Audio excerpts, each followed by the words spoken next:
Welcome to The Explainer.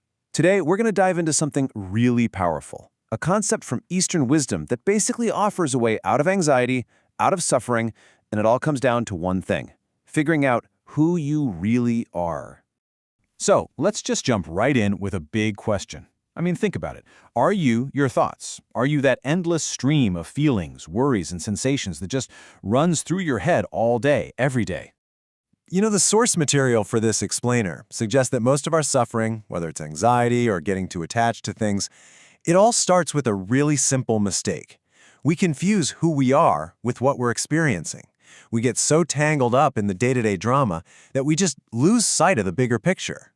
And this mistake actually has a name. It's called avidya, which basically means ignorance. It's this core delusion where we think, I am my job, or I am my anxiety, or I am this feeling of sadness. But what if that's not the whole story? What if that's just a part of the experience, and not who you truly are? Okay, so if we're not all those changing experiences, then who or what are we? Well, the answer, or at least the path to it, lies in making a really key distinction. We need to understand the two parts of our being, the observer and the observed. This right here, this breaks it down so well. Look on the left side, you've got the observed. This is basically everything that changes, right? Your thoughts, your feelings, your body, your job title, it's all temporary. It comes and goes. But then, look at the right side. That's the observer. This is the part of you that's just awareness, the consciousness that's always there, just watching it all happen. That's the constant. That's the part that doesn't change. Now, to really get this, the source material has this fantastic analogy, and it's pretty simple, actually. Just think about the difference between when you're awake and when you're dreaming. Two totally different worlds, right? But the you who's experiencing both, that you is the same. Think about it. When you're awake, everything feels solid, it feels real. But when you're dreaming, that feels just as real while you're in it. It's only when you wake up that you realize it was fleeting. The main point here is that both are just temporary experiences. They're like two different movies, and the consciousness that's aware of both the waking world and the dream world, it doesn't switch on and off, it's always there. It's the screen the movies are playing on. And this quote from Girish Jha just nails it, right? Waking comes, dream comes and goes, but the consciousness that knows both does not come and go. It's such a powerful way to see it. We're not the chaotic, ever-changing movie of our life. We're the steady, silent screen that it all unfolds on. You're the context, not just the stuff happening in the foreground. Okay, this is all great as a concept, but how do we actually use this?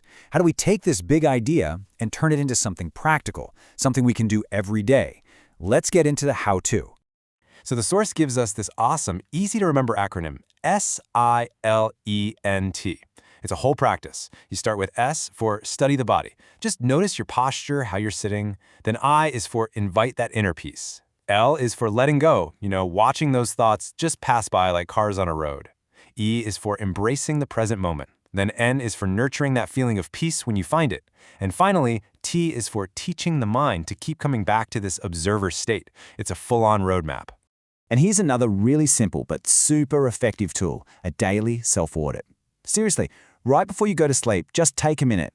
Ask yourself, where did I get hooked today? Where did anxiety or conflict show up? Just noticing it without judging yourself helps you see those old patterns and really builds that observer muscle. So, what's the payoff? What really happens when you start living from this observer perspective? Well, some people from the session this material is based on shared some pretty incredible stories. Let's talk about Christina. She talked about having this dropping feeling, this intense fear of loss, which is classic attachment, right? It's something that would just take her over. But by using these teachings, she found she could just see the fear, acknowledge it, and then let it go. She said she's come a long way just by learning to step back into that observer role. And I love how Dennis put it. He basically said, look, this isn't about being a perfect, detached observer all day, every day. That's not realistic. It's a cycle. You're observing, and you get sucked into your work or whatever's happening, and then you gently, return to being the observer again. It's a continuous practice, not some final state you have to achieve.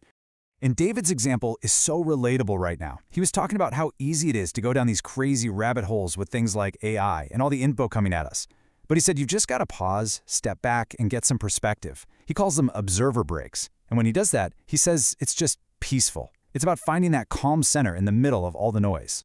So you see the theme here, right? The payoff is huge. We're talking deeper presence, more clarity. We're talking about freedom from that constant cycle of anxiety and attachment. You get more peace, more resilience. You're just better equipped to handle whatever life throws at you with a bit more humility and grace. It's all about empowerment through self-awareness. Which brings us back to this final question. If you are not your experiences, then who are you? And look, this isn't some trick question or a riddle you have to solve with your mind. It's really more of an invitation. It's a doorway you can step through to find a much deeper, more peaceful way of knowing yourself. Thanks for joining me for this explainer.